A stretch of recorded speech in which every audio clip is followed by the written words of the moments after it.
आज चाहिँ हामी औषधि धेरै आएको थियो कि पालिकाबाट। अनि त्यसपछि हामी चाहिँ आज सबै औषधि मिलाउने भनेर औषधि चाहिँ पुरा मिलाइरहेको थियौँ।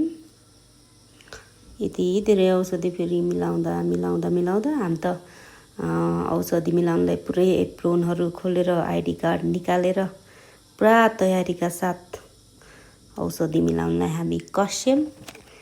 त्यसपछि औषधि मिलाउन थाल्यौँ। ओहो मिलाउँदा है यति आपत आयो। अनि रमाइलो पनि भयो। औषधि मिलाउँदै थियौँ, सबैजना गफ गर्दै हाँस्दै रमाइलो गर्दै औषधिहरू मिलायौँ। हाम्रो स्टोर फेरि सानो छ अनि स्टोरमा पुरै सफा पनि गऱ्यौँ क्या आज। स्टोर यति फोहोर भएको थियो, कच्याक कुचुक छ कि सबै सामानहरू। हेर्दाखेरि पनि यति नराम्रो छ स्टोर।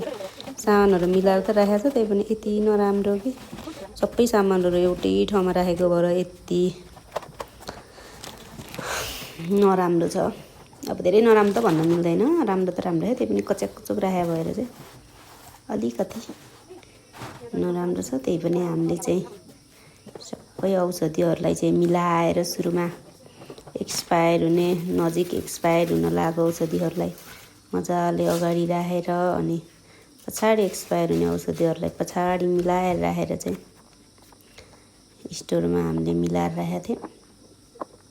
यहाँ चाहिँ हामीले कसैले औषधि दिने कसैले मिलाउने गर्ने गरिरहेको थियौँ। अनि ओपिडीमा निकासा गर्नु पर्यो औषधिहरू सबै यो आएको बेला भनेर चाहिँ हामी ओपिडीको लागि र एमसिएचको लागि पनि औषधिहरू छुट्याउँदै यतातिर मिलाउँदै गरिरहेको थियौँ। म चाहिँ पुरा भिडियो पनि गराउँछु त नि, यहाँ काम गरेको अलिअलि देखाउनु परेन भनेर यहाँ साथीहरूलाई भन्दै भिडियो पनि गराइरहेको थिएँ। धमाधम काम पनि गरिरहेको थियौँ हामी।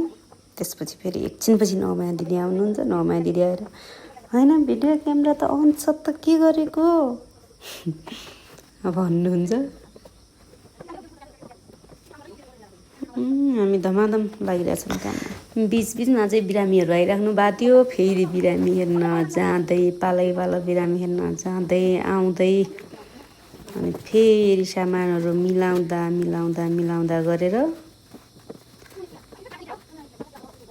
लगभग हामीले यति सामान मिलाउन चाहिँ लाग्यो होला। हामी 9:30 बजीदेखि लागेको 1:30 बजी सकेका थियौँ कि यो यस्तो औषधि मिलाउनलाई 4 जना लागेर पनि यहाँ